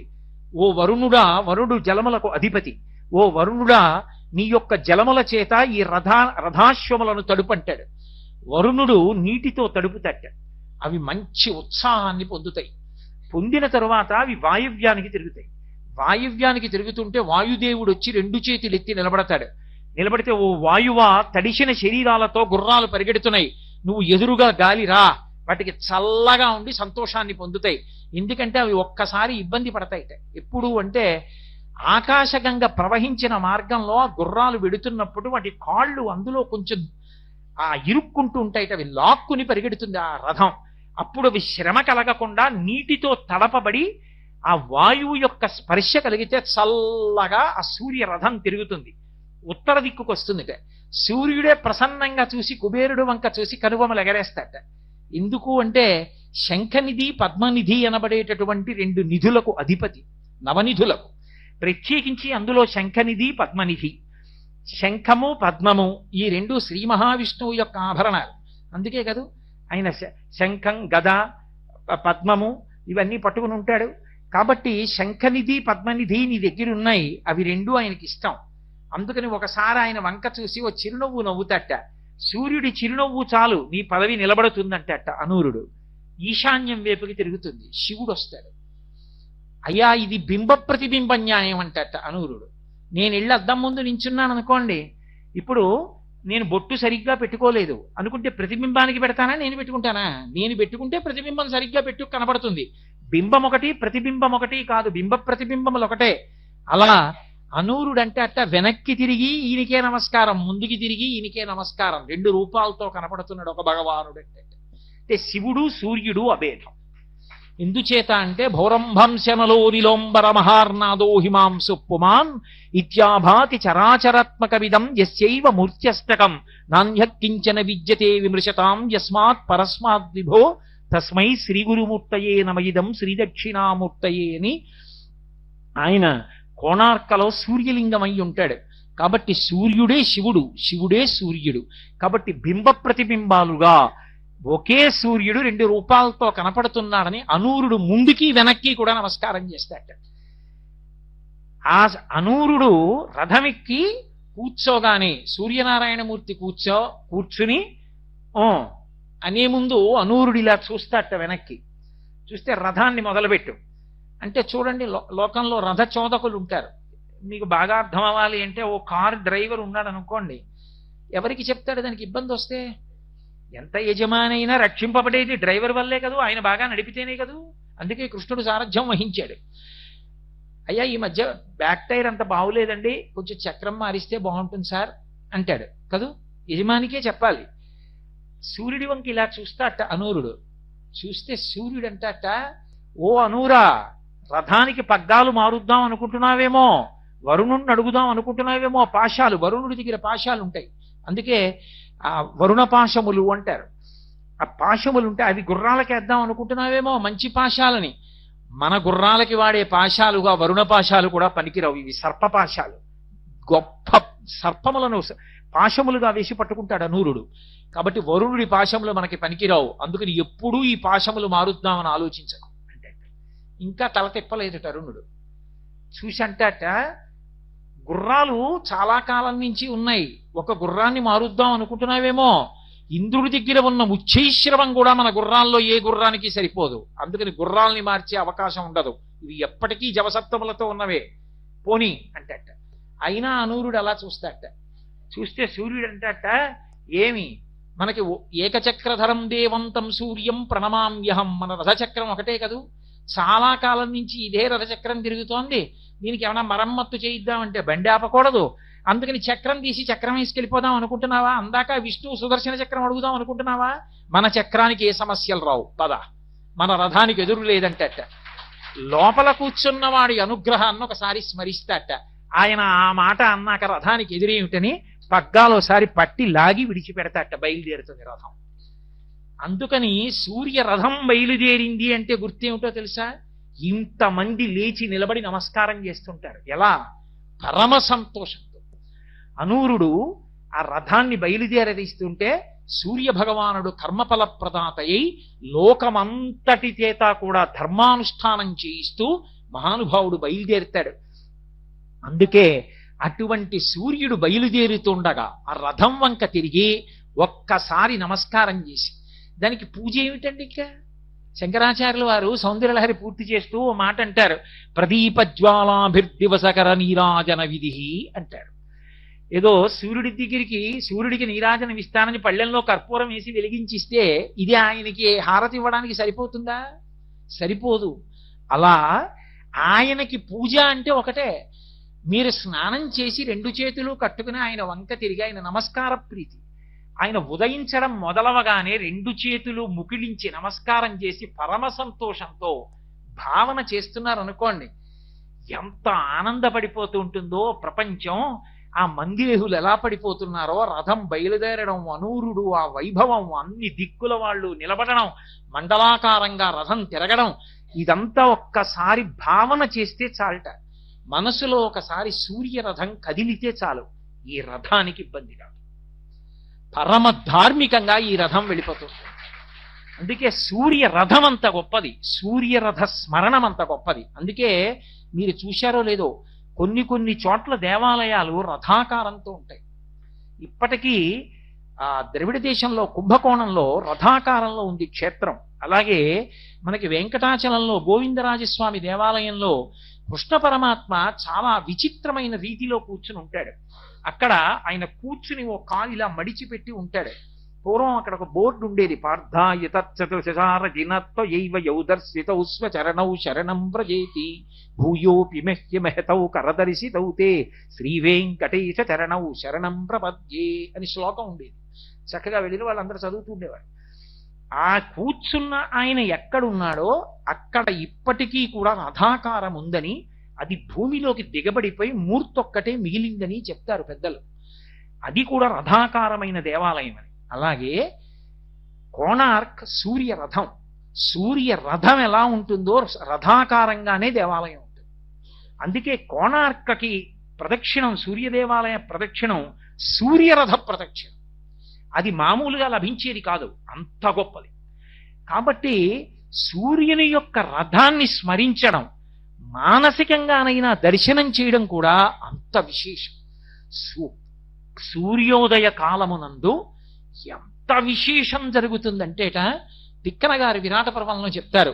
నీరజాకరములు నిష్ఠయి చేసిన భవ్య తపంబు ఫలమనంగా దినసముఖాకి నందిత చక్రయుగ్మకంబులయనురాగంపు బ్రోవనంగా హరిహర బ్రహ్మ మహానుభావంబులొక్కటింగాగరగిన గట్టియనగా అతుల వేదత్రయ లతికాచయము పెనుబొందన్ పుట్టెడు మూల కందమనగా అఖిల జగముల కందెరయగుచు జనసమాజ కరపుట హృదయ సరోజములకు ముకుళనంబును జృంభణంబును నర్చి భానుబింబంబు పూర్వాద్రిపై వెలింగే అంటాడు మహానుభావుడు.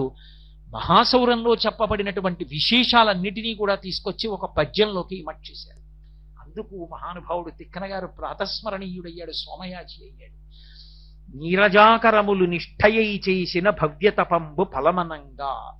సూర్య బింబం ఉదయిస్తోంది అంటే తామర పూలన్నీ కూడా తపస్సు చేస్తాయి. తామర మొగ్గల్ని మీరు ఎక్కడైనా చూస్తే ఎలా ఉంటాయంటే, ఒంటికాలు మీద యోగి నిలబడి ఇలా రెండు చేతులెత్తి తూర్పు దిక్కుకి నమస్కారం చేస్తే ఎలా ఉంటుందో, తామరలు ఇలా ముడుచుకుని అలా ఉంటాయి. పాదద్వందము నేలమోపి పవనున్ బంధించి పంచేంద్రియోన్మాదంబున్ పరిమార్చి బుద్ధిలతకున్ మారాకు హత్తించి నిష్కేద బ్రహ్మపదావలంబన క్రియన్ క్రీడించు యోగీంద్రు మర్యాదన్ నక్రమ విక్రమించకరి పాదాక్రాంత సంవక్రమయ్య అంటారు పోతన గారు. అలా తామర మొగ్గలు తపస్సు చేస్తున్నట్లుగా ఉంటాయి. ఒక్కసారి సూర్యకిరణం వచ్చి ఇలా తగిలిందనుకోండి, ఇలా విచ్చుకుంటాయి. నీరజాకరములు నిష్ఠయై చేసిన భవ్య తపంబు ఫలమనంగా దినసముఖాకి నందిత చక్రయుగ్మకంబులయనురాగంపు బ్రోవనంగా. చక్రవాక పక్షులకి రాత్రి అయితే కళ్ళు కనపడవు. కళ్ళు కనపడక అవి విశేషమైనటువంటి కామమోహితమై ఉంటాయి. క్రౌంచ పక్షుల్లా కాదు, క్రౌంచ పక్షులు వక్ర మార్గంలో తిరుగుతాయి. చక్రవాక పక్షులకి భార్యాభర్తల మధ్య ఒండులకు ప్రీతి. అందుకని భర్తకి భార్య కనపడదు, భార్యకి భర్త కనపడడు.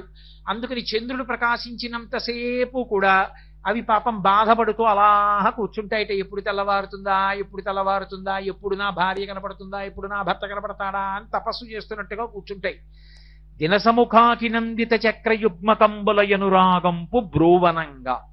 ఆ తెల్లవారేటప్పటికీ ఎప్పుడు సూర్యుడు వస్తాడా, మా ఆయన కనపడతాడా, ఎప్పుడు సూర్యుడు వస్తాడా అని అవి రాత్రల్లా చేసిన తపస్సుకి ఫలమా అన్నట్టుగా సూర్యుడు వస్తాడు. ఆ వెలుతురు రాగానే భార్య భర్త కలుసుకుని చక్క ఒకదాని పక్కన ఒకటి కూర్చుని కూ కూ కూ అంటూ ఒకదాని ముక్కు ఒకటి పొడుచుకుంటూ సంతోషంగా కూర్చుంటాయి. కాబట్టి దినసముఖాకి నందిత చక్రయుగ్మకంబులయనురాగంపు బ్రోవనంగా హరిహర బ్రహ్మ మహానుభావంబులొక్కటింగాగరగిన గట్టి అనగా. సృష్టికర్త అయిన బ్రహ్మ, స్థితికర్త అయిన విష్ణువు, ప్రళయకర్త అయిన రుద్రుడు ముగ్గురు కలిసి ఒక ముద్దైపోతే ఆ కాంతుల బంతియే సూర్యుడు. కాబట్టి చక్రయుగ్మకంబుల యనురాగంపు బ్రోవనంగ హరిహర బ్రహ్మ మహానుభావంబులొక్కటింగాగరగిన గట్టి అనగా అతుల వేదత్రయలతికాచయము పెనుబొందం పుట్టెడు మూల కందమనగా. వేదములు త్రయీ అని పేరు, అందుకే సూర్యుడికి కూడా ఒక పేరుంది, త్రయీతనుహు అని. వేదములే శరీరముగా కలిగిన వాడై అటువంటి వాడు, అంటే స్వరం చేత మంత్ర విభాగం చేత వేదములు 3 అని. అటువంటి వేదములు 3 పుట్టడానికి, వేదములనేటటువంటి తీగ పుట్టడానికి మూలకందమైనటువంటి ఆ దుంప ఎదురుగుండా కనపడుతోందా అన్నట్టుగా ఉన్నట్ట సూర్యుడు. కాబట్టి పెనుబంధం పుట్టెడు మూల కందమనగా అఖిల జగముల కందెరయగుచు జన సమాజ కర పుట హృదయ సరోజములకు ముకుళనంబును జృంభణంబును నచ్చి భానుబింబంబు పూర్వాద్రిపై వెలింగే. సూర్యబింబం ఇలా కనపడేటప్పటికీ హృదయములనేటటువంటి పద్మాలు ఇలా వికసనం పొందుతాయి. అందరికీ కూడా తెల్లవారింది అని ఒక్కసారి లేస్తారు. ఊరు తెల్లారిందంటారు. అలా ఊరు తెల్లవారేటట్టు లోకానికి తెల్లారిపోయింది ఎప్పుడు సూర్య భగవానుడు ఉదయిస్తే. అందరి చేతులు ఇలా కలుసుకుంటాయిట. ఎందుకని? ఆయనకి నమస్కారం చేయడానికి. హృదయ పద్మములు వికసిస్తాయిట. ఇవి హృదయ పద్మం వికసనం పొందింది, చేతులు ముడుచుకున్నాయి.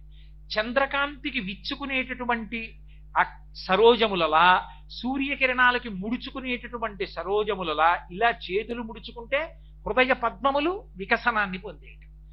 ఇలా హృదయ పద్మాన్ని వికసనం పొందేట్టు చేతులు ముడుచుకునేటట్టు చేసి భానుబింబంబు పూర్వాద్రిపై వెలింగే. ఆ భానుబింబం పూర్వాద్రి మీద వెలిగింది. ఎందుకని జనులందరూ నమస్కారం చేయాలి? ఏం చేయకపోతే ఏమవుతుంది అంటే, ఆయనకి నమస్కారం చెయ్యడానికి కొన్ని ప్రధాన కారణాలు చెప్పింది వేదం. ఎందుచేత అంటే సూర్యుడొక్కడే ఎప్పుడూ ఒకలా ఉండడు. ఏదో వెలుగుల బంతి కదా అని ఎప్పుడూ 365 రోజులు అలాగే ఉండేటటువంటి లక్షణంతో ఉండడు. ఒక్కొక్క నెలలో, అంటే చాంద్రమానంతో చెప్పబడినటువంటి నెలల్లో ఒక్కొక్క నెలలో సూర్యుడు ఒక్కొక్క రూపాన్ని పొందుతాడు. అందుకే ఒక్కొక్క పేరుతో పిలవబడతాడు. పిలవబడినప్పుడు చైత్రము, వైశాఖము, జ్యేష్ఠము, ఆషాఢము, శ్రావణము, భాద్రపదము, ఆశ్వీజము, కార్తీకము, మార్గశిరము, పుష్యము, మాఘము, ఫాల్గుణము అని 12 నెలలు కాదు. ఈ 12 నెలలలో ప్రకాశించేటటువంటి సూర్యబింబం తన కిరణములను పైకి కొట్టాలా, మధ్యలో ఉంచాలా, క్రిందకి కొట్టాలా, ఏ భూతములను ఎంత అనుగ్రహించాలి అన్నది కిరణముల యొక్క వ్యూహముల విభాగము చేత మార్చుకుంటాడు.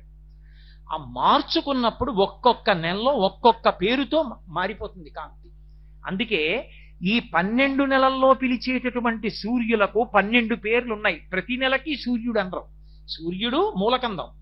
కానీ మొట్టమొదట చైత్రమాసం దగ్గర నుంచి మొదలు పెడితే ధాత, అర్యముడు, మిత్రుడు, వరుణుడు, ఇంద్రుడు, వివస్వంతుడు, త్వష్ట, విష్ణువు, కర్యముడు, పూషుడు, భగుడు, క్రతువు అని 12 నెలలకి 12 మంది అధిపతులు, ద్వాదశాదిత్యులు. ఒక్కొక్క నెలలో ఒక్కొక్క పేరుతో పిలవబడి ప్రకాశిస్తాడు. ఎందుకు అలా ప్రకాశిస్తాడో తెలుసా? ఆయన అలా ప్రకాశిస్తే తప్ప లోకం నిలబడదు. ఎందుకు నిలబడదు అంటారేమో, ఆయన 1000 కిరణములు కలిగిన వాడు అంటారు, సహస్ర కిరణుడు అని. సహస్ర కిరణుడు అంటే సంస్కృతంలో 1000 కిరణములే ఉన్నవాడు అని కాదు దాని అర్థం. అనంతమైనటువంటి కిరణములు కలిగినటువంటి వాడు. 1000ని ఒక సంకేతంగా స్వీకరిస్తే, అంటే 1000 అన్న సంఖ్యని ఒక సంకేతంగా తీసుకున్నారనుకోండి, తీసుకున్నప్పుడు ఆయన లోకానికంతటికీ ఒక మహోపకారం చేస్తాడు.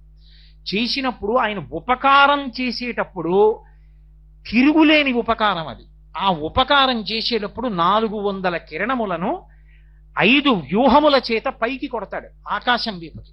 అలా పైకి కిరణ ప్రసారం చేసినప్పుడు ఆ 5 విభాగాల్ని ఏమని పిలుస్తారు అంటే, అందులో మొట్టమొదటిది చందనము, రెండవది యాహ్యము, మూడవది కోతణము, 4వది భృగణము, 5వది అమృతము. అని 5 విభాగాలు చేస్తాడు. 5 విభాగాలతో 400 కిరణములను ఊర్ధ్వభాగం వైపుకి విసురుతాడు. విసిరితే ఏమవుతుందంటే తాను ఇంతకు ముందు ఉత్తరాయణంలో నీటినంతటినీ లాక్కుంటాడు. లాక్కున్నది దక్షిణాయనం వచ్చేటప్పటికి 400 కిరణములను పైకి పంపిస్తే మేఘములన్నీ కూడా బయలుదేరి వచ్చి వర్షాన్ని కురిపిస్తాయి. అంత వర్షం కురిపించాలి అంటే ఆయన మార్పు చెందుతాడు. కిరణములను 400 కిరణములను పైకి ఆకాశం వైపుకి వెళ్ళి మేఘమండలాన్ని లోకం మీదుగా పంపిస్తాడు. మహోపకారి. అందుకే మేఘానికి తక్షణ ఉపకారం, సూర్యుడికి తక్షణ ఉపకారం. ఆయన్ని ప్రార్థన చేసేటప్పుడు అందుకే శంకరాచార్యులు వారు సౌందర్యలహరి చేస్తూ ఒక మాట అంటారు, సకృన్నత్వానత్వా అంటారు. సకృన్నత్వానత్వా అంటే పరమభక్తి తత్పరులైనటువంటి వారు ఒక్కసారి నమస్కరిస్తే అనుగ్రహించేస్తారు. ఒకప్పుడు బ్రహ్మాండమైన యజ్ఞం చేశారు దక్షిణ దేశంలో, పూర్ణాహుతి. ఇంకా కొద్దిసేపట్లో పూర్ణాహుతి అవ్వాలి. పూర్ణాహుతి మాట దేవుడెరుగు, యజ్ఞశాల కూడా నిలబడేటట్లేదు, అంత మబ్బేసింది, విపరీతమైన మబ్బు. మహాస్వామి వారు కంచికామకోటి పీఠాధిపత్యం వహించిన ప్రాతస్మరణీయులు చంద్రశేఖరేంద్ర సరస్వతి మహాస్వామి శరీరంతో ఉన్నారు. అప్పుడు లోపల పర్ణశాలలో ఉన్నారు. ఆయన దగ్గరికి వెళ్ళి చెప్పారు, అయ్యా ఏది నిలబడేటట్లేదు, గాలి వచ్చేసేటట్టుంది, పూర్ణాహుతి కూడా అవదు, యాగం ధ్వంసం అయిపోయేట్టుంది అన్నారు.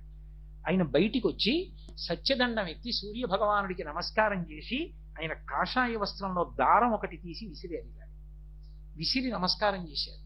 అంతే, పూర్ణాహుతి అంతా అయిపోయే వరకు చుక్క పడలేదు, గాలి వేయలేదు, అయిపోయింది. అందుకే మీరు బాగా గమనించండి, శరత్కాలం వచ్చిందనుకోండి, మా చిన్నతనంలో అందరినీ పిలిచి ఒరే తెల్లమబ్బుకి నమస్కారం పెట్టండి రానివారు. మాకు చిన్నతనంలో తెలిసేది కాదు ఎందుకు ఈ తెల్లమబ్బుకి నమస్కారం పెట్టమంటారని. నల్లమబ్బు రూపంలో ఆయనే మహోపకారం చేస్తాడు. ఉత్తరాయణం అంతా నీరు లాక్కుంటాడు, దక్షిణాయన ప్రారంభం నుంచి కురిపిస్తాడు. కర్కాటక రాశిలోకి వెళ్ళాడు అనుకోండి, ఇంకా వర్ష ఋతువు వచ్చేస్తుంది శ్రావణ భాద్రపదాల నుంచి, ఇంకక్కడి నుంచి వర్షం పడుతుంది. వర్షం పడలేదనుకోండి లోకం నిలబడదు.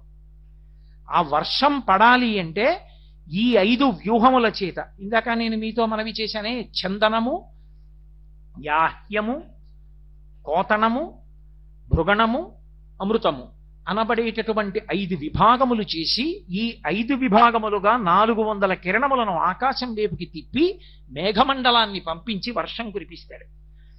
వర్షం కురిపిస్తే మనం మరిచిపోతాం, రాత్రి ఇంట్లో పడుకుంటాం, బ్రహ్మాండమైన వాన పడుతుంది, పొద్దున్న లేచి అబ్బా పెద్ద బ్రహ్మాండమైన వాన పడిందో, చల్లబడిపోయింది రోడ్లన్నీ, ఎన్ని నీళ్ళు అమ్మయ్య పోన్లే, ఊరికి దాహం తీరింది అమ్మయ్య వాన పడింది, ఎంత పెద్ద వాన అంటాం. అంతేకాని మహానుభావుడు సూర్యుడు కురిపించిన వాడు, ఆయన మేఘమండలానికి అధిపతి అని నమస్కారం చెయ్యం. మనం గుర్తు పెట్టుకుని నమస్కారం చేసేది ఎవరో తెలుసా? 3 జాతుల కప్పలున్నాయి. నీ చెప్పట్ల ఈ మాట వేదం చెప్పింది. వాటికి ఖణ్వక, ఖైమక, ఉపరి వాటి పేరు. ఆ 3 స్త్రీ జాతి కప్పలే. ఆ 3 కప్పలు మనం ఆ పేర్లు వాడడం మానేసి బోధురు కప్పలు అంటుంటాం. ఆ కప్పలకి ఎంత కృతజ్ఞత అంటే, అవి సూర్యుడు వర్షాన్ని కురిపించినందుకు బెక బెక బెక బెక బెక బెక బెక బెక బెక అని కృతజ్ఞత చెప్తూనే ఉంటాయిట, నోరు నెప్పెట్టేలా. స్వామి వాన కురిపించావు, స్వామి వాన కురిపించావు, స్వామి వాన కురిపించావు. అందుకే తన పట్ల అంత కప్ప అరిస్తే పాముకి తెలుస్తుంది అది ఇక్కడ ఉందని, తన శరీరం పోతే పోయిందని సూర్యుడికి కృతజ్ఞత చెప్పుకుంటుంది బెకబెకలాడుతూ. అలా చెప్పేవన్నీ కాదు, ఒక్క ఖణ్వక, ఖైమక, ఉపరి ఈ 3 జాతుల ఆడకప్పలే. కాబట్టి ఇప్పుడు ఈ 3 జాతుల ఆడకప్పలకి అంత కృతజ్ఞతాభావం ఉంది కాబట్టే సూర్యనారాయణమూర్తికి అవంటే అంత ప్రీతిట. భక్తి అంటే ఏమిటండి? కృతజ్ఞతే. స్వామి నువ్వు నాకేమి ఇవ్వలేదు స్వామి అన్నారనుకోండి, ఆయన మురిసిపోతాడు, వీడు రా పాత్రుడు. స్వామి నువ్వు నాకు అది ఇవ్వలేదు స్వామి అన్నారనుకోండి, వీడికి ఇచ్చింది గుర్తుండదురా అనుకోడు. కృతజ్ఞో నాస్తి నిష్కృతి. రామాయణం కిష్కింధకాండలో లక్ష్మణుడు అంటాడు, బ్రహ్మజ్ఞేచ సురాపే చ చోరే భగ్నవ్రతే తథా నిష్కృతి విహితా సిద్భి కృతజ్ఞో నాస్తి నిష్కృతి అంటాడు. కాబట్టి మహానుభావుడికి వానలు పడకపోతే ఈ 3 జాతుల కప్పలలో ఏదో ఒక కప్పని పట్టుకుంటారు. పట్టుకుని దాన్ని తీసి దానికి అభిషేకం చేసి దాన్ని పల్లకీలో పెట్టి ఊరేగింపు చేస్తారు. స్వామి నీ అనుగ్రహం లేకపోవడానికి మా కృతజ్ఞత కారణం, ఇది మేము తెలుసుకుని నీ పట్ల కృతజ్ఞత ఉన్నవాడి కాళ్ళు అట్టుకుని ఊరేగిస్తున్నాను, నెత్తి మీద ఎట్టుకుని అనుగ్రహించాడు. కప్ప పూజ, కప్పని ఊరేగించడం మూఢాచారాలు మూఢనమ్మకాలై కాదు, వేదం చెప్పింది. ఇప్పుడు నే తప్పు చేశాననుకోండి, నే తప్పు చేసినప్పుడు ఆఫీసర్ గారి దగ్గరికి వెళ్ళలేకపోతే ఏం చేస్తాను? ఆఫీసర్ గారి దగ్గర బాగా అనుగ్రహం పొందిన వాడిని పట్టుకుంటారు. పట్టుకుని వాడిని ముందు పెట్టుకుని, అయ్యా ఇంతకు ముందు చేశాడు కానీ ఈ మధ్య మారాడండి పాపం నేను చూస్తున్నాను, ఓ వదిలేయండి అంటే అంత కోపం ఉన్నవాడు నీకు చెమడా తీసేద్దాం అనుకున్నాను, అతను చెప్పాడు కాబట్టి చూస్తాను అని అవకాశం ఇస్తాడు. ఎందుకు ఈయన చెప్పాడు కాబట్టి, లేకపోతే వాడు బతుకేమైపోను. అలా మనం కనీసం రాత్రల్లా వర్షం కురిపిస్తే పొద్దున్నన్నా నమస్కారం పెట్టకపోతే కప్ప బెకబెకబెకలాడుతూ ప్రాణం పాము కప్ప చెప్పడానికి సిద్ధపడింది. దాన్ని ఊరేగింపు చేస్తే ఆయన ప్రసన్నుడవుతాడు, ప్రసన్నుడై వర్షం కురిపిస్తాడు. అందుకే కప్పకి పూజ, కప్పని ఊరేగించడం. అంతేగాని అసలు అది ఏమిటో, ఎక్కడ చెప్పారో, ఎందుకు చెప్పారో ఏమీ తెలియకుండా ఇవన్నీ మూఢాచారాలని బయలుదేరకూడదు. అది తప్పది జీవితంలో. అసలు మనిషి శీల వైభవాన్ని పాడు చేసేస్తాయి. అందుకే శరత్కాలం వస్తే కృతజ్ఞతావిష్కారం చేయరా, లేకపోతే నీ బతుకు ఇలాగే కృతజ్ఞతతో అలవాటైపోతుందని శరత్కాల మేఘం వెళ్ళిపోతుంటే తెల్ల మేఘం ఎక్కడో సముద్రంలో ఉప్పు నీటిని తాగి నిరాధారమైనటువంటి ఆకాశంలో వచ్చి నువ్వు అడిగావా లేదా చూడకుండా రాత్రి వర్షం కురిపించేసి తెల్లవారుసామున తెల్ల మబ్బు వెళ్ళిపోతోంది. తనకున్నవన్నీ ఇచ్చినప్పుడు మెల్లిగా మోసుకొచ్చింది, ఇచ్చి వెళ్ళిపోయేటప్పుడు ఏమైనా చూసినాక ఏమైనా నమస్కారం పెడతారా అని చూడకుండా వెళ్ళిపోతాం. అటువంటి మబ్బుకి నమస్కారం చేయకపోతే అన్నీ ఇచ్చి వెళ్ళిపోతున్న మబ్బుకి కృతజ్ఞుడవైపోతావు. నమస్కారం చేయి తెల్ల మబ్బుకు అనేవారు మా చిన్నతనంలో. కాబట్టి కృతజ్ఞతాభావమునకు ఆయన సంప్రీతి చెందుతాడు. అందుకే వర్షం ఎవరు కురిపిస్తారు అంటే సూర్య భగవానుడే. ఆతపీ మండలీ మృత్యు అని ఆ వర్షాన్నంతటినీ కురిపించేవాడు, తపింపచేసేవాడు కూడా వృష్టి ప్రదాత సూర్య భగవానుడే. ఆయన అనుగ్రహం ఉంటే అసలు లోకమునందు వర్షములు లేకపోవడం అనేటటువంటిది ఉండదు. సూర్యుడికి అందరూ నమస్కారం చేస్తే అసలు వర్షాలు పడకపోవడం అన్నది లోకంలో ఉండదు. అందుకే పూర్వం తన రాజ్యంలో ఉన్న ప్రజలందరికీ అన్నం దొరకాలి అంటే మహారాజులు సూర్యారాధన చేసేవారు. అలాగే ఆయన మంచు కల్పిస్తాడు లోకానికి. ఆ మంచు కల్పించలేదనుకోండి మళ్ళీ కొన్ని ఇబ్బందులు వస్తాయి. అలా జరగకూడదని తుషార పంక్తులను కల్పిస్తాడు, విశేషమైన మంచు. ఆ మంచు కల్పించేటప్పుడు మళ్ళీ 4 వ్యూహములతో 4 విభాగములతో 300 కిరణములను సమాంతరంగా ఇలా సమానంగా వెళ్ళేటట్టుగా ప్రసరించి 4 విభాగములను సృజిస్తాడు. అవే వస్యము, మేష్యము, హరాదినము, 4వది ఆక్రందనము అని ఈ 4 రకములైనటువంటి వ్యూహములను విభాగములను సృజించి ఈ 4 చేత మేఘముల ఆ మంచు పంక్తులను, మంచు విపరీతంగా తెరలను సృష్టి చేసి లోకమునందు ఋతువు మారేటట్టుగా చేస్తాడు.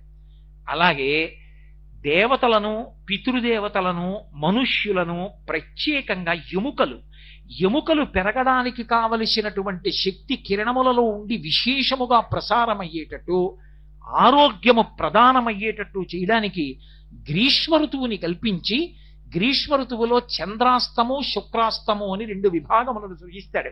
సృజించి 300 కిరణములు భూమి మీదకు వదులుతాడు. అందుకే మీరు చూడండి, గ్రీష్మ ఋతువు వచ్చిందనుకోండి, గ్రీష్మ ఋతువులో ఎవ్వరివి శరీరాలు పడిపోవు తొందరగా. గ్రీష్మంలో నిలదొక్కుంటారు, ఆరోగ్యంగా ఉంటారు, ఏం ప్రమాదాలు రావు. మళ్ళీ ఆయన లయకారకుడవుతాడు సూర్యుడే. చాలా మంది ప్రాణుల్ని పడగొట్టాలనుకుంటే ఇందాక నేను చెప్పానే ఆ 4 వ్యూహములతో మంచు ఎక్కువగా ఉండేట్టుగా చేస్తారు. చేస్తే ఆయన అది చేసినప్పుడే యమధర్మరాజు గారి యొక్క 2 కోరలు పైకొస్తాయి. ఒకటి ద్వావృతు యమదంస్ట్రాఖ్య అంటారు దేవీ భాగవతంలో. శరత్కాలమునందు వసంత ఋతువు, ఈ 2 ఋతువులలో 2 కోరలు బయట పెడతాడు. 2 కోరలు బయటికి వస్తే విశేషమైనటువంటి జననష్టం అయిపోతుంది.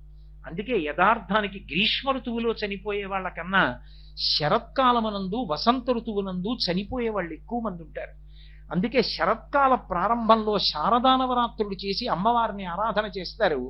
అలాగే వసంత ఋతువు ప్రారంభమునందు మళ్ళీ వసంత నవరాత్రులు చేసి రామచంద్రమూర్తి యొక్క పాదాలు శారద పాదాలు పట్టుకుని అమ్మవారి అనుగ్రహంతో అంటువ్యాధులు ప్రబలిపోకుండా లోకాన్నంతటినీ రక్షించుకుంటారు. ఈ 2 కాలముల యందు సూర్యనారాయణమూర్తి యొక్క కిరణములు 304 విభాగములుగా వచ్చిన కారణం చేత జనులందరూ పడిపోతూ ఉంటారు. ఈ కారణం చేతనే ఉత్తరాయణంలో ఎంత నీరు లాక్కుంటాడో దాన్ని తాను ముట్టుకోను కూడా ముట్టుకోడు. ఆ నీటిని మేఘమండలంలోకి పంపించేస్తాడు. మళ్ళీ దక్షిణాయనం మొదలవగానే కురిసేయమని ఇచ్చేస్తాడు. పుచ్చుకున్నప్పుడు అసలు నాకన్న భావనే లేదు, ఇలా పుచ్చుకుంటాడు, ఇలా ఇచ్చేస్తాడు తప్ప పుచ్చుకున్నప్పుడు నాకని పుచ్చుకోడు, ఇచ్చేసేటప్పుడు నాది పోయిందన్న బాధ లేదు. అంత నిమిత్తంగా ఉంటాడు. అందుకే దత్తాత్రేయుల వారి 24 మంది గురువులలో సూర్యనారాయణమూర్తి ఒకటయ్యాడు. 24 మంది గురువులు ఆయనకి పృథివీ, ఆపస్, తేజో, వాయు, ఆకాశములు, అలాగే సూర్యుడు, చంద్రుడు, సముద్రము, చాప, ఇషుకృత్ అంటే బాణములు తయారు చేసేవాడు, అలాగే సాలెపురుగు, పాము, ఏనుగు, కన్య, బాలుడు 15, అలాగే పావురముతో పాటు పతంగము, మక్షికము, భ్రమరము, భ్రమరకీటకము 20, హరిణము, అజగరము అంటే కొండ చిలవ, పింగళ అనబడేటటువంటి వేశ్య 23, కృకరం అనేటటువంటి పక్షి 24. 24 మంది గురువులు దత్తాత్రేయుల వారికి. 24 మంది గురువులలో ఒక గురువు సూర్య భగవానుడు. సూర్య భగవానుణ్ణి గురువుగా ఎందుకు చేసుకున్నారంటే సూర్యుడు ఉత్తరాయణంలో నీటిని లాగినప్పుడు నాకు అని చుక్క పుట్టుకోడు, మేఘమండలంలోకి పంపుతాడు. దక్షిణాయనం వచ్చేటప్పటికి పుచ్చుకున్న నీళ్ళన్నీ మళ్ళీ వర్షించేస్తాడు, మళ్ళీ లోకోపకారం చేస్తాడు. పుచ్చుకోవడం ఉపకారమే, ఇచ్చేయడం ఉపకారమే. రెండిటి యందు నిస్పృహుడు, తనేమి నాకని పుచ్చుకునేది నీటి బిందువు లేదు. అంతటి మహితాత్ముడు కనుక నేను సూర్యుణ్ణి చూసి నేర్చుకున్నాను. పుచ్చుకుంటే ఎలా పుచ్చుకోవాలో, ఇచ్చేస్తే ఎలా ఇచ్చేయాలో అని దత్తాత్రేయుల వారు తన 24 మంది గురువులలో సూర్యనారాయణమూర్తిని తీసుకున్నారు. మనం సాధారణంగా ఆయనకి 1000 కిరణములైన గ్రహములన్నిటినీ కూడా ప్రకాశింపచేస్తాడు తాను ప్రధానంగా నిలబడి. ఆ గ్రహములన్నిటినీ కూడా ప్రకాశింపచేయడానికి, లోకాన్నంతటినీ కాపాడడానికి మళ్ళీ ఆయన కిరణ వ్యూహాన్నంతటినీ కలిపి 7గా చెప్తారు. 7 మీద నడుస్తుంది సప్తాశ్వర ధమారూఢం అని. ఆ 7 కిరణములకే సుషుమ్నము, హరికేశము, విశ్వకర్మ, విశ్వవ్యచ, సంపద్వసు, అర్వాగ్వము, అలాగే స్వరాడ్వసు అని 7 కిరణములు. ఈ 7 కిరణములలో 7వ కిరణమైనటువంటి స్వరాడ్వసు లేదా స్వరాట్ అంటారు దాన్ని. దాని చేత శనీశ్వర గ్రహం ప్రకాశిస్తుంది. శనీశ్వరుడు సూర్యనారాయణమూర్తి కుమారుడు. అందుకే రోజు సూర్యుడి వంక తిరిగి నమస్కరించిన, సూర్యుడిని స్తోత్రం చేసిన ఏలినాటి శనిలో ఉన్న వాళ్ళ జోలికి కూడా ఎక్కువ వచ్చి ఇబ్బంది పెట్టడం. మా తండ్రి గారి భక్తుడు కాబట్టి ఆయన జోలికి నేను వెళ్ళి ఎక్కువ బాధించలేనంటాడు. అంతటి మహితాత్ముడు సూర్య భగవానుడంటే ఆయనకి చేసేటటువంటి నమస్కారం అంత వైభవోపేతం. మళ్ళీ ఈ 7 కిరణముల ద్వారా మిగిలినటువంటి గ్రహాలన్నిటినీ కూడా ఉద్దీపనం చేసి ప్రకాశింపచేస్తూ ఉంటాడు. ఆయన కిరణములతోటే చంద్రగ్రహాన్ని కూడా ప్రకాశింపచేస్తాడు. చంద్రగ్రహాన్ని ప్రకాశింపచేస్తే భూమి మీద విత్తనాన్ని ఓషధిగా మారుస్తాడు.